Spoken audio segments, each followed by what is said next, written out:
bad. We're going to start out, this is number 16 in the book of the book. Okay, all the problems except for the next one that I'm going to do, I changed it a little bit from the back of the book, but the rest of these are all from the book. All right, so we're going to do the limit as x goes to 0, and then we have sine x minus x divided by x cubed. Okay. So if we evaluate this limit off the bat, what indeterminate form will we end up getting?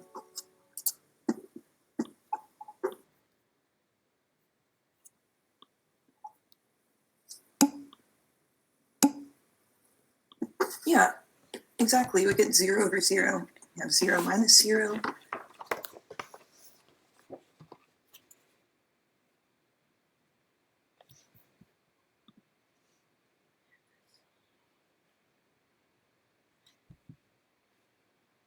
And then whenever you do L'Hopital's rule, you got to make sure that you write LHR. So we know that's going to be the limit as x goes to 0 of d dx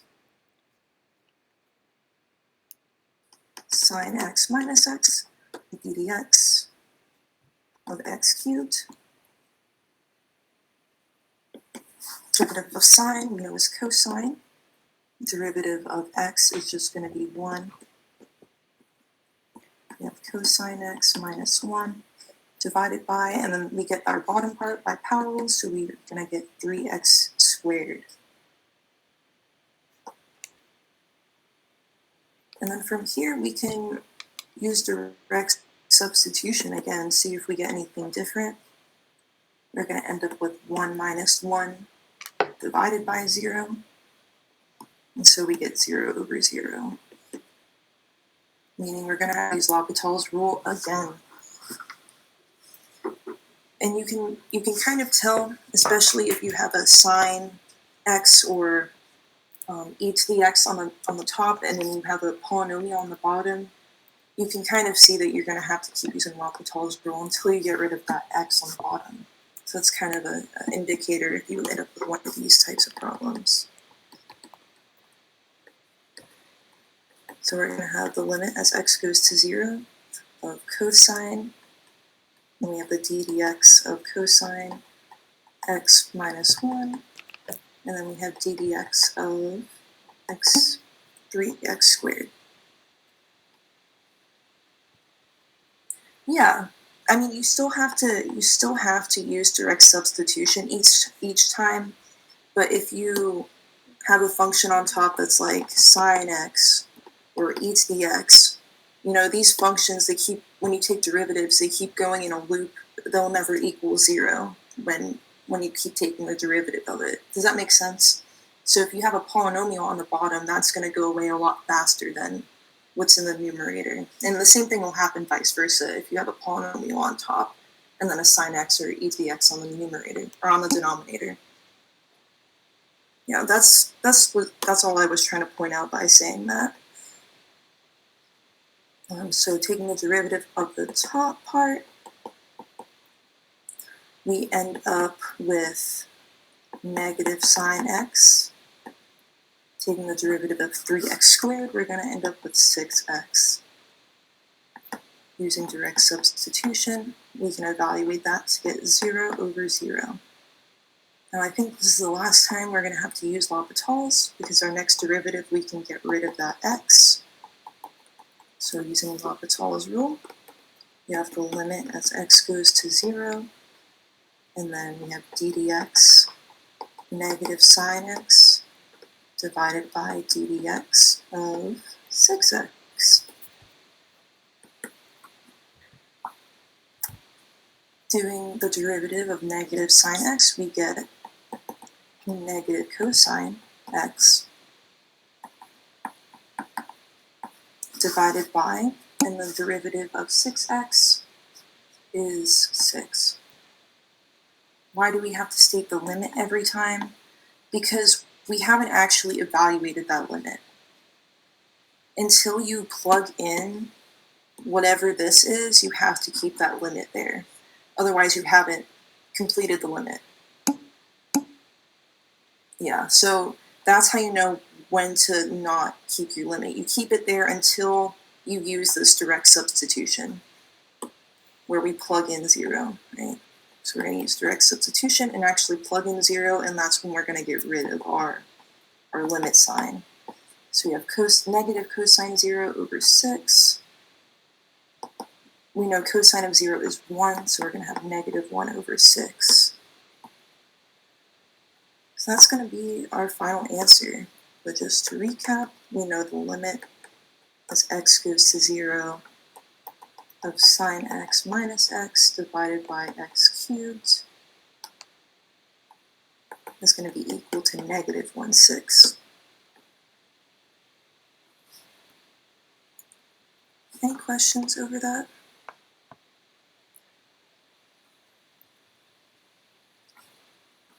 I kind of figured that this would be a good warm-up problem. I think a couple more people have joined, so here is the attendance link. Please sign in if you haven't. We're going to do a problem very similar to 9.1, 9.2, 9.3 now. And then after this problem, we'll go back to L'Hopital's.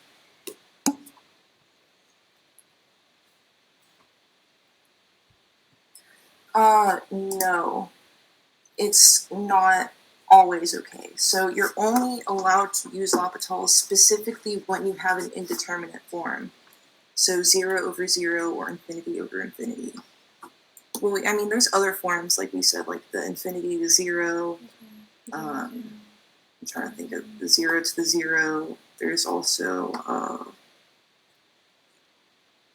I can't remember some of them. There's like infinity minus infinity, 1 to the infinity. And then I feel like I'm missing one more. In any case, 0 times infinity. Oh, thank you. Thank you. You guys do need to know these for your practice exam. Sorry, I don't have them memorized because I kind of just do the limits as I go. You don't really have to have them memorized as long as when you see it, you recognize it as indeterminate. But you do have to have them memorized. A lot of times, if you get any of these, you're going to end up converting it into a 0 over 0 or infinity over infinity before you apply L'Hopital's.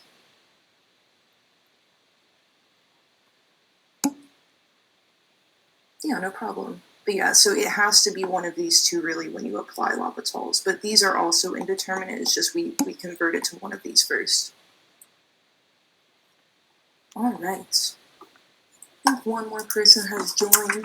Here's a attendance link for you, and then we're going to start a problem similar to 9.1. All right, so this is, I think I got this equation from 3 on 4.3, and they initially had f prime of x, but I'm making it f of x. So we have to do that extra step like we would in Dr. Norton's exam. So that's the distinction between this one and the number in the back of the book. So f of x is going to be x minus 1 squared times x plus 2.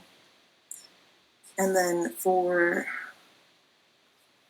I think on my answer sheet I did it kind of in the form of a, b, c, but I guess we'll keep it that way. A is going to be critical points, which that's not an answer, a question on his test, but we have to do that anyways. B is what 9.1 and 9.2 is, and that is where is the function increasing / decreasing, the intervals of the function. So this would be 9.1 and 9.2. And then C would be local mins and maxes, which would be the answer of 9.3. All right, so first wants us to find the critical points, and we know how we do that. We do that by taking the derivative. So we find f prime of x and set equal to 0. So equal to 0 / undefined terms. So our f of x is x minus 1 squared times x plus 2. So if we're going to take the derivative of this, what do we need to use? What rule do we need to use first? Yeah, we'd use product rule. We have two different things being multiplied together. So we're going to do the first. So we're going to have x minus 1 squared times the derivative of x plus 2 plus x plus 2 times the derivative dx of x minus 1 squared. All right. So we're taking the derivative of that x minus 1 squared there and taking the derivative of this x plus 2 right there. So for f prime of x, what would the derivative of x plus 2 be? Yeah, it'd be 1. So we're going to have this x minus 1 squared still, plus that x plus 2. And then what's the first thing we do when we take the derivative of x minus 1 squared?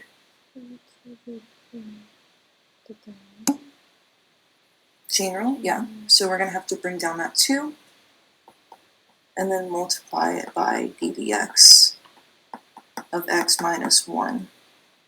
We know the derivative of x minus 1 is just going to be 1.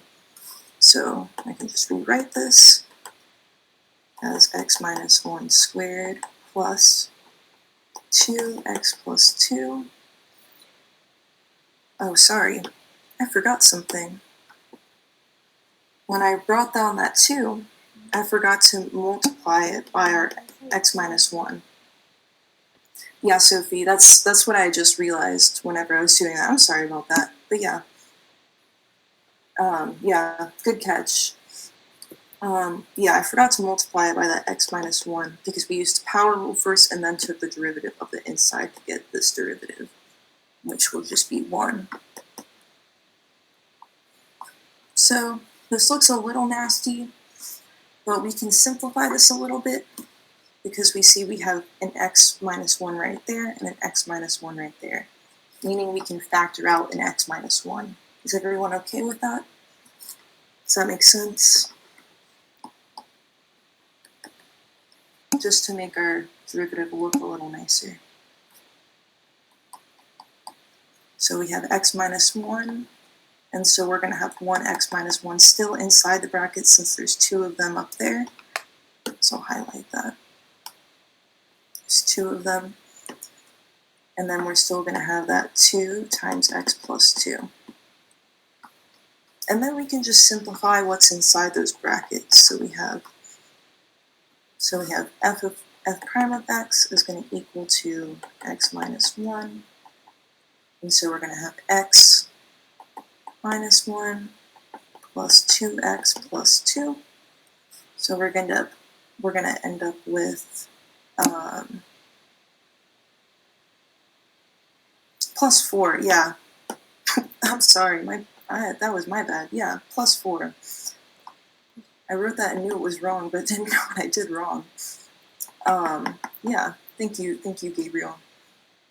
So that's going to equal x minus 1 times 3x plus 3. And then we're going to end up factoring out that 3. So we get f prime of x is going to equal 3x minus 1 times x plus 1.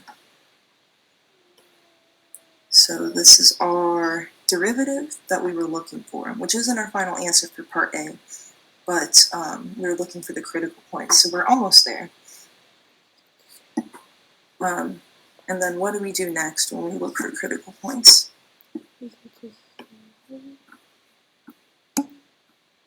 Yeah, that's right, Gracie. We set it equal to 0. So we're going to set f prime of x equal to 0. And since we simplified a little bit earlier, we can see that it's going to be really easy for us to find our critical points. So f prime of x is going to equal 3 times x minus 1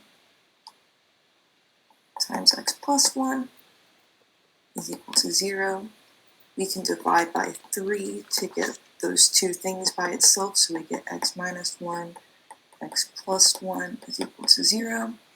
And we know when we have two products, we can set them separately equal to 0. So we're ending up with x minus 1 equals 0 and x plus 1 equals 0. And then for both of these, we solve for x, and we end up with x equals 1 and x equals negative 1. So these would be our critical numbers. So this would be the solution to part A. Does that make sense? Any questions on how we got 1 and negative 1? Or found the derivative?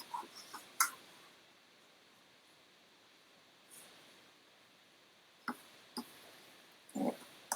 So we'd have to do this on the exam anyways, but it's not a particular question.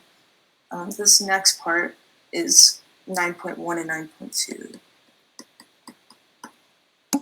And it's asking us where the function is increasing and decreasing. Can I explain the first step? Which part? When we set f prime of x equal to 0? Or before then? First step. So our first step was to find f prime of x. So we were given this equation, and our first step is to find f prime of x. So this would be, if I'm relating it to what I did last thing, this would be our step 1, is finding f prime of x. So we have our f of x function, and then we take its derivative. And to do that, we have to use product rule. We have some chain rule in there. We bring down that 2 times x minus 1, and then we just do some more algebra to get our f prime of x. And then from there, we set that whole thing equal to 0. So our first step is to just take the derivative. Was that your question? Or did I answer your question, I should say? Awesome. And then this would be our step 2. Our step 2 would be to set f prime of x equal to 0. And that's how we solve to get x equals 1 and x equals negative 1. And I do have like handwritten solutions for these problems as well that I will send in the group meet.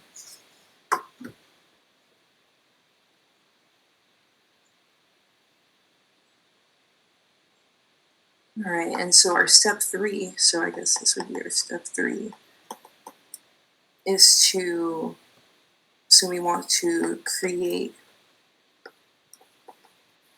intervals of f of x, right? So we want to create the various intervals of f of x. And we do that by looking at our critical points. So we have x equals negative 1 and x equals 1. So we're basically going to divide the number line into several different points, right? So we have negative 1 and 1. I'm just going to draw some dashes. And so we know that this goes to negative infinity and this one goes to infinity. So it's negative 1 and positive 1. Yeah, Gabriel, you're exactly right. Yeah, so we see we have that negative infinity and then that negative 1. So that's going to be our first interval. Negative infinity, negative 1. We can have, I just like to use the union sign. And then we see our next interval would be this negative 1 and positive 1. So that's going to be our next one, negative 1, positive 1. And then we see our last one would be positive 1 and infinity. And so that's how we get that positive 1 and infinity. Does how we get each of these intervals make sense to you guys? I think it's a little more of a visual thing than an arithmetic.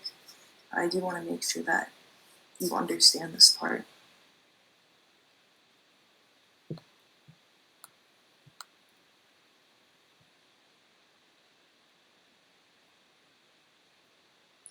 All right. Do we have to write those intervals on the test? You need the intervals in order to solve. Yeah, you have to write it because I think 9.1 9.1 and 9.2 is asking you where the function is decreasing. Oh, yeah. You don't have to write it in interval notation. Yeah, you don't have to write it like that. Like, as long as you understand, like, when you do the number line, that this is one of your intervals, and this is one of your intervals, and this is one, then you're fine. I think you do have to write it like this, like, on the final answer, not with, like, the unions and stuff, but, like, the individual intervals, if that makes sense. But, okay, yeah, I just wanted to make sure. Awesome. And then once you got these individual intervals, that's when we're going to get to our step 4. Sorry, make sure it was on the step 4. So this is also part of part B. So we're going to pick a number from each interval. So we're going to pick a number inside each interval, and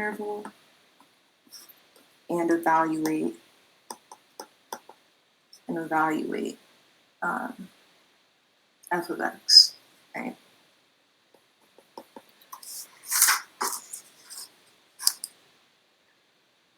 Or f prime of x, my bad, f prime of x. Not f of x, f prime of x. All right. So we're going to start with our first interval. We're going to write negative infinity to negative 1. And then we're going to have to pick a number inside that interval that is not the endpoints. I personally just like to pick the next number, so I'm going to pick x equals negative 2.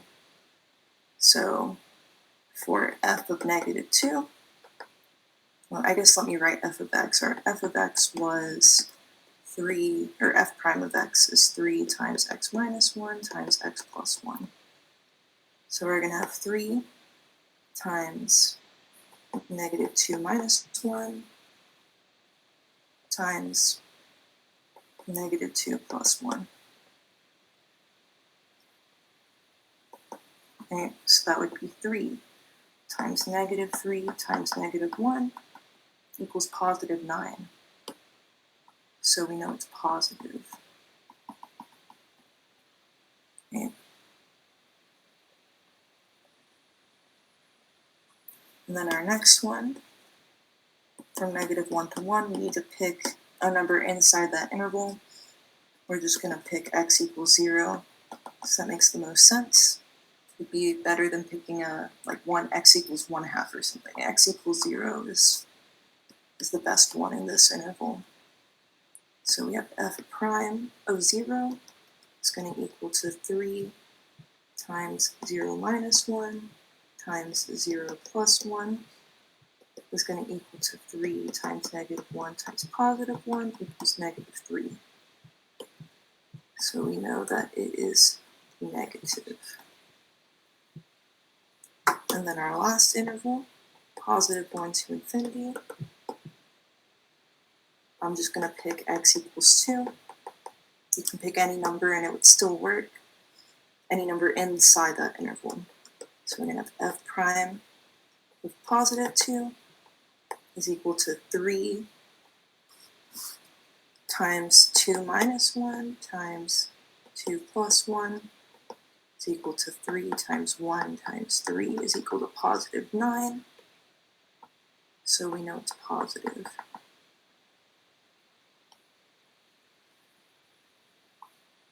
Is there any questions on how we evaluated these intervals?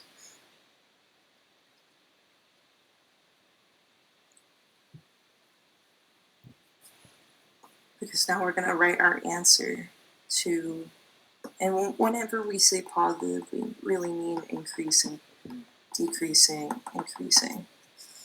So, so our answer for part B, so I'm just going to write 9.2, 9.1, I guess I should have wrote 9.1 first. What happens when you don't get a full number or a fraction? You simplify as much as you can. And you can plug it in your calculator so you know if it's positive or negative. But like I think on the practice exam, he had like negative 3 times 4 to the 1/3. Or I think he left it as negative 3 times 2 to the 2/3, but it's the same thing. we can see that that number is negative, right? We can see that it's negative. Or maybe that was when we plugged it in. I can't remember. But if you don't, like, you simplify as much as possible until you have an exact answer. But, you know, you can always plug it in your calculator and estimate what that is. How can you figure that out? You would use your algebraic skills, right?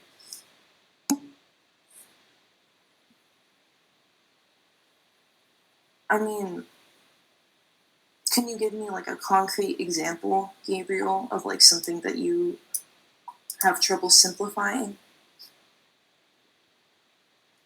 I'm trying to think about, you know, like how he could reach that answer.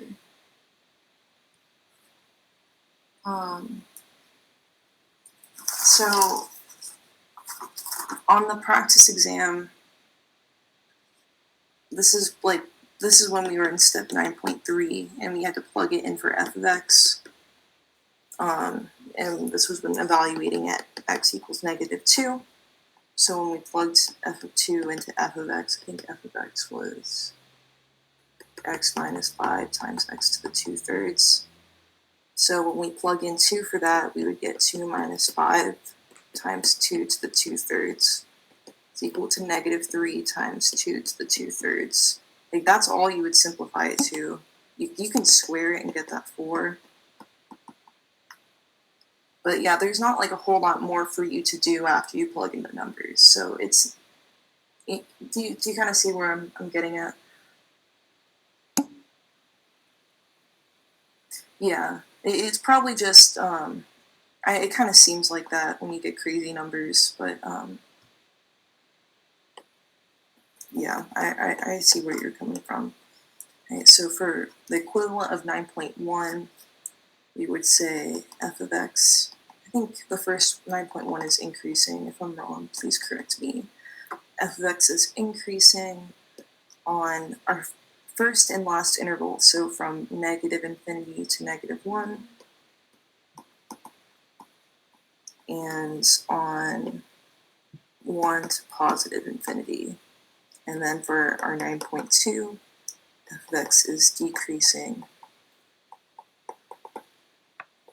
on -1 to +1. And so does that make sense? Their final answer for part B. Should probably zoom in a little bit.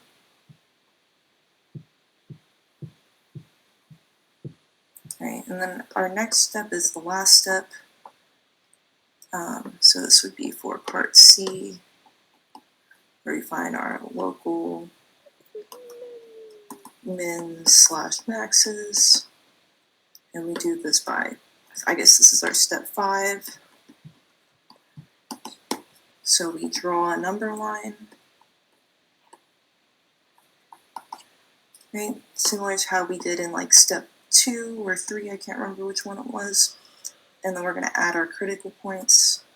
So there's our -1, there's our +1, and then I'm going to draw these dashes just so it's clear the different intervals. And then just like we did for up here, where those two intervals were positive and that middle one was negative, we're going to write positive, positive, negative, positive.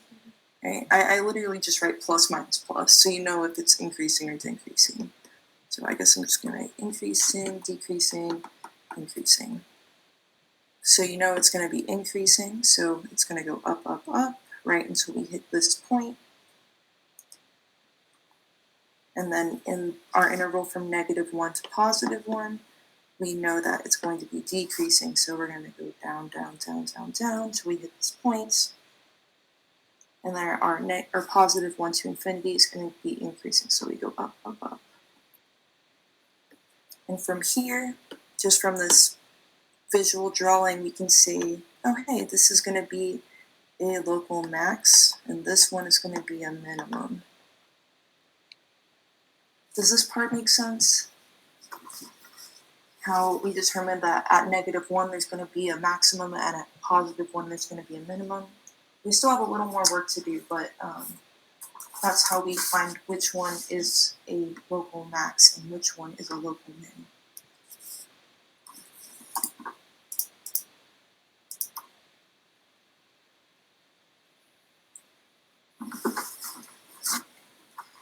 All right. So our last thing we have to do is plug xc equals -1 and xc equals +1 into f of x to find the point, right? Because we want the exact point where the local min and local max is.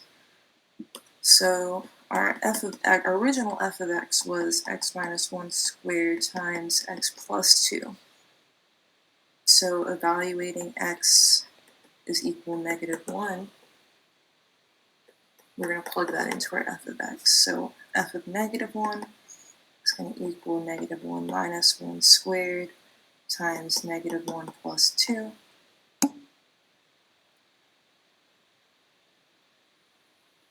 We thought negative, it's not decreasing because, see, this is negative infinity to -1. So we're going to pick -2, right? So we're going to plug in -2. So we get 3 times -2 minus 1, which is -3. So we have 3 times -3. And then this next one, we have -2 plus 1 to get a -1. So these two negatives will cancel each other out to get a +9.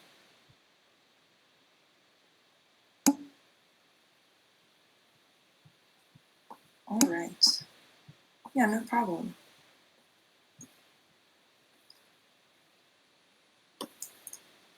So evaluating x equals -1, we know this one is going to be our max. So let's just write that so we don't forget.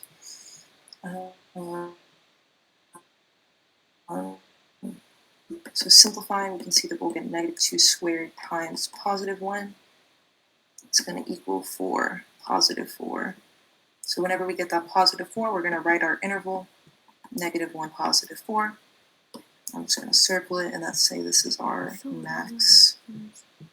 Right, and then we have to still find our minimum at x equals +1.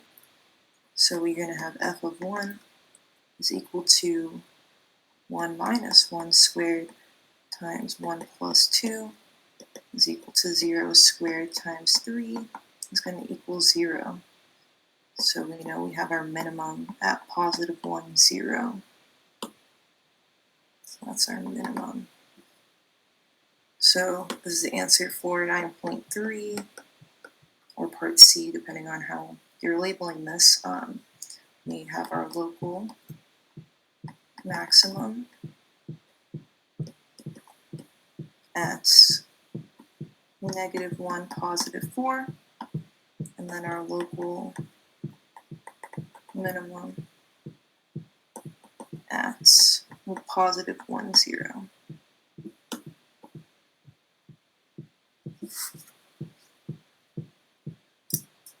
Any questions on this question? Or on this part of the question, I suppose. I wanted to do at least one more of these because I felt like it might be beneficial, but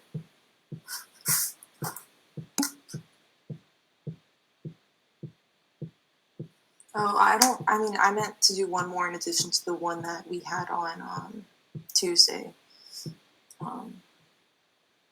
We're going to be moving to L'Hopital's, but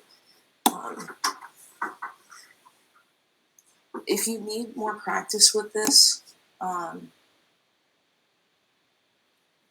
so there is no absolute maximum, right? Because we're considering the entire function from negative infinity to positive infinity. And if it's defined for all of that, we know that it'll keep going up and up and up, and there will be no absolute maximum. The reason why on the previous exam we had absolute maximum is because we were only looking at a set interval. They gave us the interval that we were looking at. But if we're looking at the interval from negative infinity to positive infinity, there's most likely not going to be an absolute maximum. In some cases there are, but like an upside down parabola, right? That would have an absolute maximum. Yeah. Huh. It probably, do they give you an interval, or is it, they might just mean like the biggest local maximum? I'm not entirely sure. If you can, um, you don't remember? Yeah. We can look at it after the session, if you're concerned about it. Um, yeah, we're going to move on to some L'Hopital's. Because I think more likely than not, I'm a big believer for L'Hopital's, that you need to do a lot of problems, because you might get thrown a curveball on the exam that you might not know exactly what to do. So I'm going to start with this one. It's number 37 from 4.5. And it's going to be the limit as x goes to infinity of natural log of 2x minus the natural log of x plus 1. Okay. So if we do direct substitution right off the bat, what indeterminate form would we end up getting? I think we're going to get infinity. Yeah, infinity minus infinity. Right? So we know we're going to have to do something algebraically, in order to get a different indeterminate form. Does anyone have any ideas?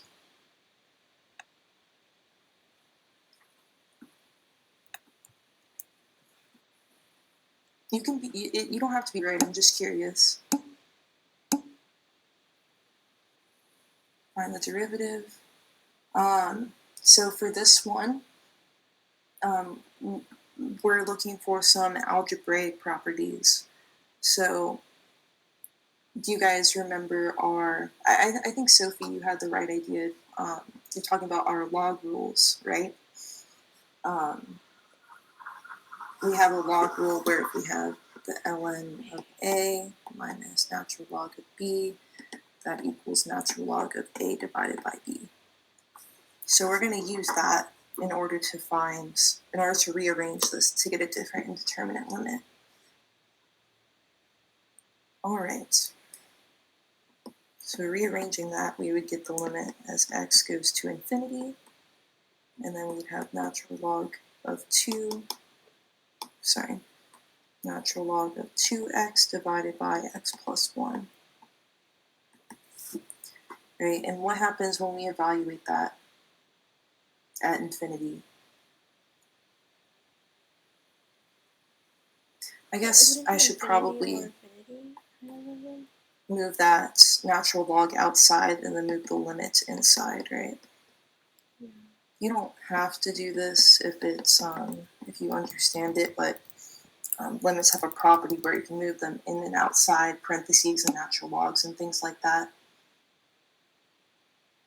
If it's addition, these two would be multiplied. This would be multiplied. I probably wouldn't expect an addition one on the exam, just because, I mean, maybe he might give you one, but I think it'd be less likely, just because it'd be a little harder to use L'Hopital's rule with it, if that makes sense, because by using that subtraction property, we get a division. We get a division in this one, where as if it was a plus, we get 2x times x plus 1. So I think it's a little less likely that he'll have added logarithms. Right, so evaluating this limit, right, this 2x divided by x plus 1, what kind of indeterminate form would we get? Yeah, exactly. We would get infinity over infinity, right? This is indeterminate. So we can use L'Hopital's rule, right? So we're going to use L'Hopital's rule.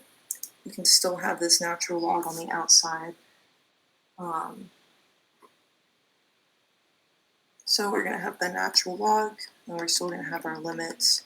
I guess you do have to bring the limit on the inside. But it should make it a little hopefully, does that make sense while we're bringing the limit inside? Because it doesn't, the natural log doesn't really affect that inside part.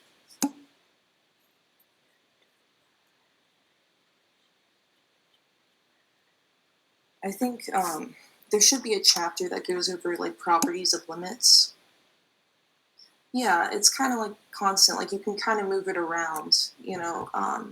Like if you had like, for example, like if you had like a L'Hopital's inside like an x over y, like in your e, like you had the limits of this e, you can move that limit inside the e all the way to the top. Right? It's just kind of things like that. Um,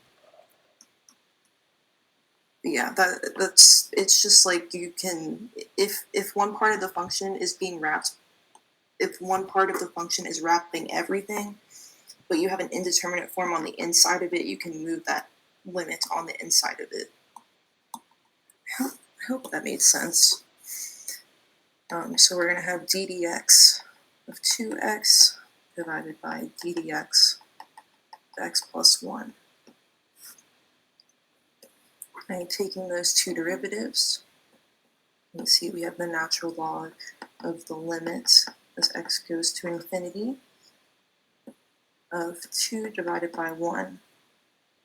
Right? I should have written direct substitution up there. Right? So now we see, I guess I'll move to a new line. So we have the natural log of the limit as x goes to infinity of 2. Right? There's nothing to plug in, right? Right? There's nothing to plug in. So by direct substitution, you get the natural log of 2. That's actually our final answer. That's what this limit is equal to.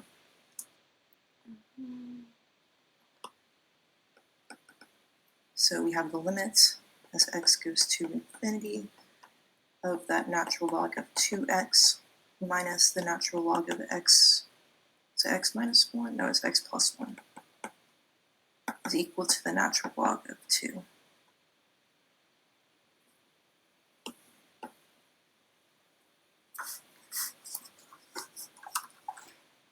How did you guys feel about this one? I just wanted to know because you felt good about it. Not bad.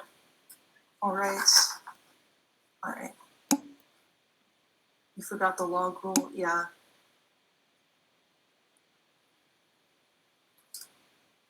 Why do we not have to do the 1 over 2 since it's a natural log? I'm not sure what you mean.